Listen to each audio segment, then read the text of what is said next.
We hate, and I mean we hate the food at the resort. You understand? We hated the food at the resort, not the Jamaican food in general. Can you understand that? No, we do not like the food in the fucking resort.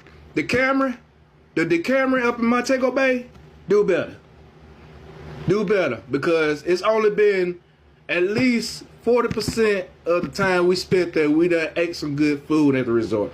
But majority of the time, the shit sucked. Garbage. Hate to say it, but like I said, the food outside the resort is the best. Any Jamaican restaurant outside there, I'm sorry, it's better than where we was eating at. Okay? And I'm saying that. I'm vouching for that. You understand? I'm saying that. I'm saying the Jamaican food in general is nowhere near nasty. Just the